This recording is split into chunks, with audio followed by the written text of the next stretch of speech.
ಬಂಧುಗಳೇ, ಶಾಂತಿಯಿಂದ ಇರಬೇಕು. ಬಂಧುಗಳೇ, ವೇದಿಕೆ ಇರುವಂತ ನಮ್ಮ ರಾಷ್ಟ್ರೀಯ ಕಾಂಗ್ರೆಸ್ನ ಅಧ್ಯಕ್ಷ ಅಂತ ಮಲ್ಲಿಕಾರ್ಜುನ್ ಖರ್ಗೆ ಸಾಹೇಬ್ರೆ, ವಿರೋಧ ಪಕ್ಷದ ನಾಯಕರಾದಂತ ಶ್ರೀ ರಾಹುಲ್ ಗಾಂಧಿ ಸಾಹೇಬ್ರೆ, ನಮ್ಮ ರಾಜ್ಯದ ಗೌರವಾನ್ವಿತ ಮುಖ್ಯಮಂತ್ರಿಗಳಂತ ಸಿದ್ದರಾಮಯ್ಯ ಸಾಹೇಬ್ರೆ, ನಮ್ಮ ಎಐಸಿಸಿಯ ಪ್ರಧಾನ ಕಾರ್ಯದರ್ಶಿಗಳಂತ ಸುರ್ಜೇವಾಲಾ ಸಾಹೇಬ್ರೆ, ವೇದಿಕೆಯಲ್ಲಿರುವಂತಹ ಎಲ್ಲ ನಮ್ಮ ಗೌರವಾನ್ವಿತ ಮಂತ್ರಿಗಳೇ, ನನ್ನ ಸಹೋದ್ಯೋಗಿಗಳೇ, ಎಲ್ಲ ನನ್ನ ಶಾಸಕ ಮಿತ್ರರೇ, ನಮ್ಮ ಪಕ್ಷದ ಎಲ್ಲ ಮುಖಂಡಗಳೇ, ಕಾರ್ಯಕರ್ತರೇ, ಅಧಿಕಾರಿ ಮಿತ್ರರೇ, ನಮ್ಮ ಶಾಲಿನಿ ರಜನೀಶ್ ಮತ್ತು ಎಲ್ಲ ಅಧಿಕಾರಿ ತಂಡದವರಿದ್ದಾರೆ, ಎಲ್ಲ ಬಂಧು ಭಗಿನಿಯರೇ, ಈ ಐತಿಹಾಸಿಕ ದಿನ ನಾವು 2 ವರ್ಷದ ಸಂಭ್ರಮ ಆಚರಣೆ ಮಾಡಲಿಕ್ಕೆ ನಾವು ಇಲ್ಲಿಗೆ ಬಂದಿಲ್ಲ.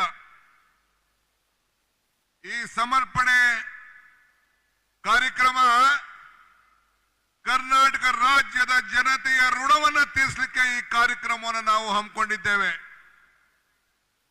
ನೀವೆಲ್ಲ ಸೇರಿ 2 ವರ್ಷದ ಹಿಂದೆ ನನ್ನ ಮೇಲೆ, ಸಿದ್ದರಾಮಯ್ಯನವರ ಮೇಲೆ ಮತ್ತು ನಮ್ಮೆಲ್ಲ ಪಕ್ಷದ ನಾಯಕರ ಮೇಲೆ ವಿಶ್ವಾಸವನ್ನು ಇಟ್ಟು ಮಲ್ಲಿಕಾರ್ಜುನ್ ಖರ್ಗೆ ಅವರ ಅಧ್ಯಕ್ಷತೆಯಲ್ಲಿ, ರಾಹುಲ್ ಗಾಂಧಿ ಅವರ ನಾಯಕತ್ವದಲ್ಲಿ 136 ಸೀಟನ್ನು ಗೆಲ್ಲಿಸಿ ವಿಧಾನಸೌಧಕ್ಕೆ ಕಳಿಸಿ ನಿಮ್ಮ ಋಣವನ್ನು ತೀರಿಸಲಿಕ್ಕೆ ಅವಕಾಶವನ್ನು ಮಾಡಿಕೊಟ್ರಿ.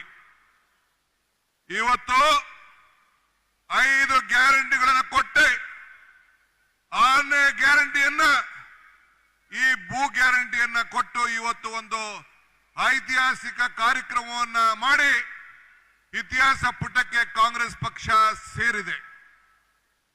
ಈಗಾಗಲೇ ರಾಹುಲ್ ಗಾಂಧಿ ಅವರು ನನಗೆ, ಸಿದ್ದರಾಮಯ್ಯನವರಿಗೆ, ಮಲ್ಲಿಕಾರ್ಜುನ್ ಖರ್ಗೆ ಅವರು ಆದೇಶವನ್ನು ಕೊಟ್ಟಿದ್ದಾರೆ.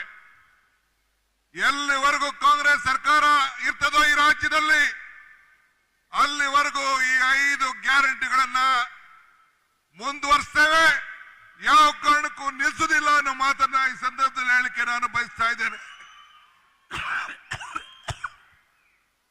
ಇದು 6ನೇ ಗ್ಯಾರಂಟಿ. ನಮ್ಮ ಗ್ರಾಮೀಣ ಪ್ರದೇಶದ ಜನರು, ಬಡವರು, 50-60 ವರ್ಷದಿಂದ ಭೂಮಿಯಲ್ಲಿ ಆಸ್ತಿ ಪಟ್ಟ ಇಲ್ಲದೆ ಹೋದಂತವ್ರಿಗೆ ಇವತ್ತು 6ನೇ ಗ್ಯಾರಂಟಿಯನ್ನ ನಮ್ಮ ಕೃಷ್ಣ ಬೈರೇಗೌಡರ ಮುಖಂಡತ್ವದಲ್ಲಿ ಈ ಕಾರ್ಯಕ್ರಮವನ್ನು ಮಾಡ್ತಾ ಇದ್ದೇವೆ. ಈಗಾಗಲೇ ನಗರಗಳಲ್ಲೂ ಕೂಡ ನಾನು, ಬೈರ್ತಿ ಸುರೇಶ್ ಮತ್ತು ರಹೀಂ ಖಾನ್ ಅವರು ಎಲ್ಲರ ಆಸ್ತಿಗಳನ್ನ ಸರಿ ಮಾಡಿ, ಅವರ ಖಾತೆಗಳನ್ನ ಸರಿ ಮಾಡಿ, ಎಲ್ಲರಿಗೂ ಕೂಡ ಅವರ ಸ್ವತ್ತನ್ನ ಕೊಡುವಂತ ಕಾರ್ಯಕ್ರಮ ಕೂಡ ಮುಂದಿನ ದಿನದಲ್ಲಿ ಮಾಡಲಿಕ್ಕೆ ನಮ್ಮ ಸರ್ಕಾರ 7ನೇ ಗ್ಯಾರಂಟಿಯನ್ನು ಕೊಡಲಿಕ್ಕೆ ನಾವು ಬದ್ಧವಾಗಿದ್ದೇವೆ. ಕಾಂಗ್ರೆಸ್ ಶಕ್ತಿ ಈ ದೇಶದ ಶಕ್ತಿ, ಕಾಂಗ್ರೆಸ್ ಇತಿಹಾಸ ಈ ದೇಶದ ಇತಿಹಾಸ. ಇವತ್ತು ನಾವು ಕಾಂಗ್ರೆಸ್ ಅಧಿಕಾರಕ್ಕೆ ಬಂದಾಗ ಎಲ್ಲ ವರ್ಗದ ಬಗ್ಗೆ ಆಲೋಚನೆಯನ್ನು ನಾವು ಮಾಡ್ತೇವೆ. ಈ ಗ್ಯಾರಂಟಿ ಜನರ ಬದುಕಿಗೋಸ್ಕರ ಕೊಟ್ಟಂತ ಗ್ಯಾರಂಟಿಗಳು. ಇವತ್ತು ಭ್ರಷ್ಟಾಚಾರಕ್ಕೆ ಬೇಡಿ ಹಾಕಿದ್ದೇವೆ, ಬೀಗ ಹಾಕಿದ್ದೇವೆ. ಒಂದು ಉತ್ತಮವಾದಂತ ಆಶೀರ್ವಾದವನ್ನು ಮಾಡ್ಕೊಂಡು ಬರ್ತಾ ಇದ್ದೇವೆ. ಇಂದಿರಾ ಗಾಂಧಿ ಅವರು ಈ ಜಿಲ್ಲೆಗೆ ಬಂದು ವಿಜಯನಗರ ಸ್ಟೀಲ್ ಅನ್ನ ಪ್ರಾರಂಭ ಮಾಡಿದ್ರು. ಸೋನಿಯಾ ಗಾಂಧಿ ಅವರು ಬಂದು ವಿದ್ಯುತ್ ಶಕ್ತಿಯ RTPS ಅನ್ನ ಮಾಡಿ 10,000 ಕೋಟಿ ರೂಪಾಯಿ ಈ ಜಿಲ್ಲೆಗೆ ಬಂಡವಾಳವನ್ನು ಕೊಟ್ಟರು. ಆದರೆ ಒಂದು ರಾಹುಲ್ ಗಾಂಧಿ ಅವರಿಗೆ ನಾನು ಅಭಿನಂದನೆ ಸಲ್ಲಿಸಲಿಕ್ಕೆ ನಾನು ಬಯಸ್ತೇನೆ. I would like to thank Rahul ji. Bharat Jodo ಯಾತ್ರೆಯಲ್ಲಿ wherever Rahul Gandhi walked in Bharat Jodo, we have won all the seats. ಎಲ್ಲ ಸೀಟುಗಳನ್ನು ಗೆದ್ದು ಇತಿಹಾಸ ಪುಟಕ್ಕೆ ಇವತ್ತು ಸೇರಿದ್ದೇವೆ. ಕರ್ನಾಟಕದಲ್ಲಿ 6 ಜನ MP ಗಳನ್ನ ಗೆಲ್ಲಿಸಿದ್ದೀರಿ.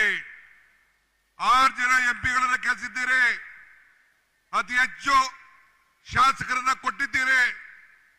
ಕಲ್ಯಾಣ ಕರ್ನಾಟಕಕ್ಕೋಸ್ಕರ 5,000 ಕೋಟಿಯನ್ನ ವರ್ಷಕ್ಕೆ ಕೊಡ್ತಾ ಇದ್ದಾರೆ. ನಮ್ಮ ವಿರೋಧ ಪಕ್ಷದವರು ಟೀಕೆಗಳನ್ನ ಮಾಡ್ತಾ ಇದ್ದಾರೆ. ಅವರು ಆರೋಗ್ಯಕರ ಟೀಕೆ ಮಾಡಿದ್ರೆ ನಮಗೆ ಒಳ್ಳೇದು. ಟೀಕೆಗಳು ಸಾಯ್ತವೆ, ಆದರೆ ನಮ್ಮ ಕೆಲಸಗಳು ಉಳಿತವೆ. ಅದಕ್ಕೆ ಈ ಎಲ್ಲ ಯೋಜನೆಗಳೇ ಸಾಕ್ಷಿ ಅಂತ ಹೇಳಲಿಕ್ಕೆ ನನಗೆ ಬಹಳ ಸಂತೋಷ ಆಗ್ತದೆ. ಬಂಧುಗಳೇ, ಈ ತುಂಗಾಭದ್ರಾ ನದಿಯಲ್ಲಿದ್ದೀರಿ. ನಿಮ್ಮೆಲ್ಲರಿಗೂ ಕೂಡ ಈ ನೀರಿನ ಬವಣೆಯನ್ನು ತೀರಿಸಲಿಕ್ಕೆ, ರೈತರ ಬದುಕಿಗೆ ಹೊಸ ಕಾರ್ಯಕ್ರಮಗಳನ್ನು ರೂಪಿಸಿ ಇಡೀ ರಾಜ್ಯದಲ್ಲಿ ಕೆರೆಗಳನ್ನು ತುಂಬಿಸಿ ಉತ್ತಮವಾದಂತಹ ಕಾರ್ಯಕ್ರಮಗಳನ್ನು ಕೊಡಲಿಕ್ಕೆ ಈಗಾಗಲೇ ರೂಪಿಸಿದ್ದೇವೆ. ಈಗಾಗಲೇ ನವಿಲೆ ಕಾರ್ಯಕ್ರಮವನ್ನು ಮಾಡಬೇಕು ಅಂತೇಳಿ ಹೊರಟು ಪರ್ಯಾಯವಾಗಿ ಒಂದು ಲಿಫ್ಟ್ ಇರಿಗೇಷನ್ ಮಾಡಬೇಕು ಅಂತ ಕೂಡ ಯೋಜನೆಯನ್ನ 24 TMCಗಳನ್ನ ಉಳಿಸ್ಕೊಳ್ಳಿಕ್ಕೆ ಈಗಾಗಲೇ ಕಾರ್ಯಕ್ರಮವನ್ನು ರೂಪಿಸಿದ್ದೇವೆ. ಆದರೆ ಆಂಧ್ರ ಮುಖ್ಯಮಂತ್ರಿಗಳು TDP ಬೋರ್ಡ್ ಅವರು ಇನ್ನ ನಮಗೆ ಅನುಮತಿಯನ್ನ ಕೊಟ್ಟಿಲ್ಲ. ನಾವು ಅವ್ರ ಜೊತೆ ನಮಗೆ ಸಮಯವನ್ನು ನಿಗದಿ ಮಾಡಿಲ್ಲ. ನಾವು ನಿಮ್ಮೆಲ್ಲರೂ ಕೂಡ ನೀರನ್ನು ಉಳಿಸಿ ನಿಮಗೆ ಸಹಾಯವನ್ನು ಮಾಡಬೇಕು ಅನ್ನೋದು ನಮ್ಮ ಸರ್ಕಾರದ ಬದ್ಧತೆ. ಈಗಾಗಲೇ ತುಂಗಭದ್ರಾ ಯೋಜನೆಯ ಬೋರ್ಡ್ನಲ್ಲಿ ಈ ಕಾರ್ಯಕ್ರಮವನ್ನು ಇಟ್ಟಿದ್ದೇವೆ. ನಮ್ಮ ಎಲ್ಲ ಮಂತ್ರಿಗಳಿದ್ದಾರೆ. ರೂರಲ್ ಡೆವಲಪ್ಮೆಂಟ್ ಮಂತ್ರಿ ಇದ್ದಾರೆ, PWD ಮಂತ್ರಿ ಇದ್ದಾರೆ, ಇಂಡಸ್ಟ್ರೀಸ್ ಮಂತ್ರಿ ಇದ್ದಾರೆ.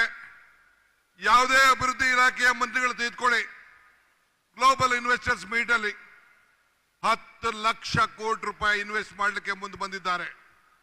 ಉದ್ಯೋಗಗಳನ್ನ ಹೆಚ್ಚಲಿಕ್ಕೆ ಇವತ್ತು ಹೊರಟಿದ್ದೇವೆ.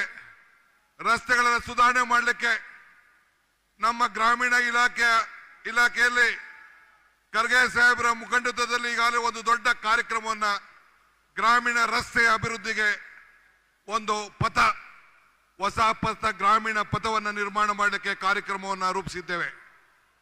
ಹಂಗೆ ನಮ್ಮ ಟೂರಿಸಂ ಇಲಾಖೆಯಲ್ಲಿ ಇರ್ಬೋದು, ಕನ್ನಡ ಕಲ್ಚರ್ ಇರ್ಬೋದು, ನಮ್ಮ ಯಾವುದೇ ಇಲಾಖೆ ವೇದಿಕೆಯಲ್ಲಿರುವಂತ ಎಲ್ಲ ನಮ್ಮ ಮಂತ್ರಿಗಳು ಅವರವರ ಇಲಾಖೆಯಲ್ಲಿ ಒಂದು ಹೊಸ ಯೋಜನೆಗಳನ್ನು ತಂದು ಜನರ ಬದುಕಿಗೆ ಒಂದು ದೊಡ್ಡ ಶಕ್ತಿಯನ್ನು ಕೊಡುವಂತ ಕಾರ್ಯಕ್ರಮಗಳನ್ನು ಈಗಾಗಲೇ ನಾವು ನಡೆಸಿಕೊಂಡು ನಾವು ಬರ್ತಾ ಇದ್ದೇವೆ. ಬಂಧುಗಳೇ, ನುಡಿದಂತೆ ನಡೆದಿದ್ದೇವೆ. ಬಸವಣ್ಣವರ ಮಾತಿನಂತೆ ಕೊಟ್ಟ ಮಾತನ್ನು ಉಳಿಸ್ಕೊಂಡಿದ್ದೇವೆ.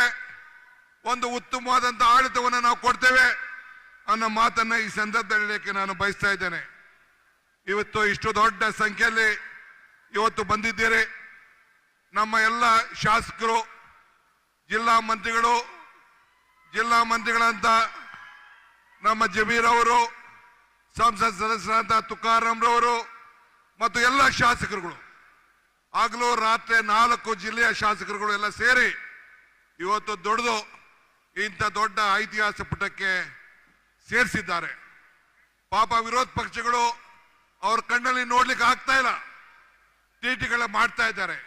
ಅವರು ಟೀಕೆ ಮಾಡ್ತಾ ಇರಲಿ, ನಾವು ಜನರ ಬದುಕನ್ನ ಇವತ್ತು ಉಳಿಸುವಂತ ಕೆಲಸವನ್ನು ನಾವು ಮಾಡಿಕೊಂಡು ನಾವು ಹೋಗ್ತೇವೆ. ಇನ್ನ ನನಗೆ ಬಹಳ ಹೆಚ್ಚಿಗೆ ಮಾತಾಡಲಿಕ್ಕೆ ನನಗೆ ಬಹಳ ಇಷ್ಟ ಇದೆ. ಇನ್ನ ರಾಜ್ಯದ ಗೌರವಾನ್ವಿತ ಮುಖ್ಯಮಂತ್ರಿಗಳು ಮಾತಾಡಬೇಕಾಗಿದೆ. ನಾನು ವಿಶೇಷವಾಗಿ ನಮ್ಮ ರೆವಿನ್ಯೂ ಇಲಾಖೆಯ ಎಲ್ಲ ಅಧಿಕಾರಿಗಳಿಗೆ ಮತ್ತು ರೆವಿನ್ಯೂ ಇಲಾಖೆಯ ಮಂತ್ರಿಗಳಾದ ಕೃಷ್ಣ ಬೈರೇಗೌಡರಿಗೆ ಮತ್ತು ಅವರ ತಂಡದವರಿಗೆ ಇಂಥ ಒಂದು ಪುಟಕ್ಕೆ ಭೂ ಗ್ಯಾರಂಟಿಯ ಕಾರ್ಯಕ್ರಮವನ್ನು ನಡೆಸಿ ಇಡೀ ನಮ್ಮ ರಾಜ್ಯದ ಒಂದು ಕಾಂಗ್ರೆಸ್ ಪಕ್ಷದ ಒಂದು ಸಂಕಲ್ಪಕ್ಕೆ ಒಂದು ದೊಡ್ಡ ಶಕ್ತಿಯನ್ನು ಕೊಟ್ಟಿದ್ದಾರೆ. ಅದಕ್ಕೆ ಅವರಿಗೆ ಮತ್ತು ಎಲ್ಲರಿಗೂ ಕೂಡ ಪಕ್ಷದ ಅಧ್ಯಕ್ಷನಾಗಿ, ಈ ರಾಜ್ಯದ ಉಪಮುಖ್ಯಮಂತ್ರಿಯಾಗಿ, ಎಲ್ಲ ನನ್ನ ಸಹೋದ್ಯೋಗಿಗಳ ಪರವಾಗಿ ಅವರೆಲ್ಲರೂ ಕೂಡ ಅಭಿನಂದಿಸಿ, ವಿಶೇಷವಾಗಿ ರಾಹುಲ್ ಗಾಂಧಿ ಮತ್ತು ಮಲ್ಲಿಕಾರ್ಜುನ್ ಖರ್ಗೆ ಸಾಹೇಬರು ಈ ಗ್ಯಾರಂಟಿಗಳನ್ನ ಮುಂದುವರಿಸಿಕೊಂಡು ಹೋಗಬೇಕು, ಜನರ ಬದುಕನ್ನ ನೋಡಬೇಕು ಅಂತೇಳಿ ಮಾರ್ಗದರ್ಶನವನ್ನು ಕೊಟ್ಟಿದ್ದಾರೆ. ಅದನ್ನು ಮಾಡ್ತೇವೆ ಅನ್ನೋ ಮಾತನ್ನು ಹೇಳಿ ನನ್ನ ಮಾತನ್ನು ಮುಗಿಸ್ತೇನೆ. ಜೈ ಹಿಂದ್, ಜೈ ಕರ್ನಾಟಕ.